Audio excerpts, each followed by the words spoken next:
రాశికి ఈ వారం ఉద్యోగ ప్రయత్నాలు ఎవరైతే చేస్తున్నారో అది నిదానంగా సాగుతుంది. సప్తమ దశమాధిపతి అయిన గురువు జన్మరాశిలో ఉన్నారు గోచారరీత్యా. వివాహాది విషయంలో కాస్త జాప్యం జరుగుతుంది. సంబంధం చేదాకా వచ్చి చేజారిపే అవకాశాలు గోచరిస్తోంది. అదేవిధంగా ధనం ఎంత వచ్చినా నెలలోనే చాలా కష్టంగా ఉంటుంది. ₹1కి ₹2 ఖర్చు అనేది ఉంటుంది. ఎటు వెళ్తుందో ఎలా వెళ్తుందో తెలియని భావన ఏర్పడుతుంది. ఫైనాన్షియల్గా అన్నీ మీరు చూసుకోవాల్సిన పరిస్థితి ఏర్పడుతుంది. ప్రతి విషయాన్ని క్షుణ్ణంగా పరిశీలించుకున్న తర్వాతే ముందుకు వెళ్ళడం చెప్పదగినది. వివాహాది శుభకార్యాల విషయంలో మంచి సంబంధం కుదురుతుంది.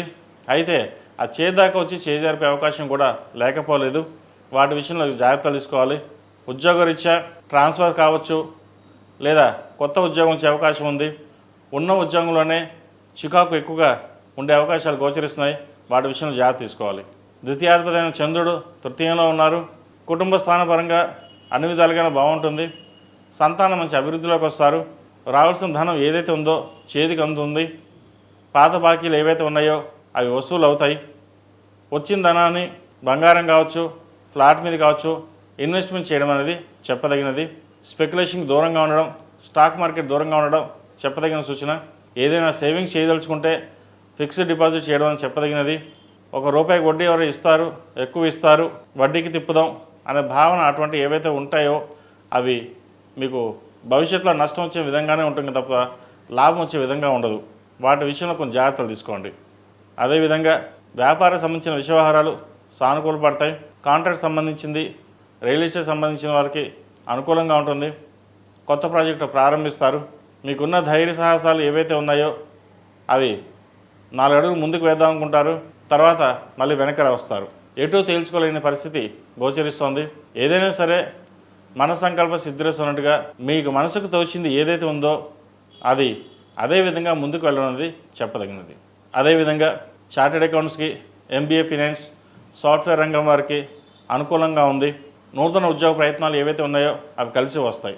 విద్యార్థులకు విద్యా అవకాశాలు బాగున్నాయి. భాగ్యంలో రాహు చక్కగా ఉన్నారు. విదేశీ సంబంధించిన వ్యవహారాలు సానుకూలపడతాయి.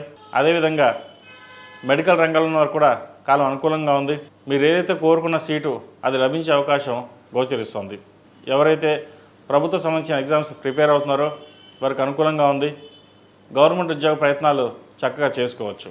ఈ రాశిలో జన్మించిన స్త్రీలకు వృత్తి ఉద్యోగాల పరంగా అనుకూలంగా ఉంటుంది. భూ సంబంధించిన వ్యవహారాలు కూడా సానుకూలపడతాయి. కుటుంబంలోని మరొకరి సంపాదన పెరుగుతుంది. జీవిత భాగస్వామి యొక్క సలహాలు సూచనలు తీసుకుని ముందుకు వెళ్ళడం చెప్పదగినది. ఒక్కొక్కసారి అహంకారపూరితమైన కూడా మనకి గోచరిస్తుంది. వాటి విషయంలో జాగ్రత్త తీసుకోవాలి. నలుగురిలో కలిసి ఉండాలి. బంధువర్గంలో కూడా మిమ్మల్ని ఆప్యాయంగా పలకరించేవారు, కానీ మీరు అందరినీ దూరంగా పెట్టి నాకు నేను అన్నట్టుగానే ఉండడం జరుగుతుంది. అటువంటి విషయంలో జాగ్రత్త వహించండి. నలుగురితో పాటు సరదాగా ఉండడం, దైవ దర్శనాలు చేసుకోవడం చెప్పదగిన సూచన. ఈ శరన్నవరాత్రుల్లో ప్రతిరోజు ప్రతినిత్యం అమ్మవారికి కుంకుమార్చన చేసుకోవడం, ఆరావళి కుంకుమతోటి, కుబేర కుంకుమతోటి అమ్మవారిని పూజించండి. అదేవిధంగా కార్యాలయంలోనూ ఇంట్లోనూ ధూపం వేయడం చెప్పదగినది. ఈ నవరాత్రుల్లో చక్కగా అమ్మవారిని పూజించండి. మంచి ఫలితాలు సంప్రాప్తిస్తాయి. ఇల్లుకు సంబంధించిన వ్యవహారాలు ప్రారంభించండి. ఒక ఫ్లాట్ కానీ ఇండిపెండెంట్ హౌస్ కానీ కొనుగోలు చేసే అవకాశాలు గోచరిస్తుంది. ఈ రాశివారు ప్రతిరోజు ప్రతినిత్యం ఓం నమః శివాయతో దీపారాధన చేయడం, నవరాత్రులు కాబట్టి ప్రతిరోజు లక్ష్మీ తామర ఒత్తులతో దీపారాధన చేయడం చెప్పదగిన సూచన. ఈ రాశిలో జన్మించిన వారికి కలిసి వచ్చే సంఖ్య 6, కలిసి వచ్చే రంగు మెరూన్.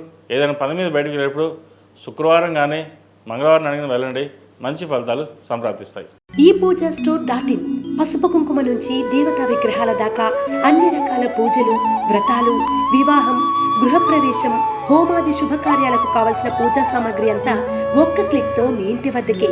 నేడే ఆర్డర్ చేయండి మీ ఈ పూజా స్టోర్ .in లో. One stop for all puja needs.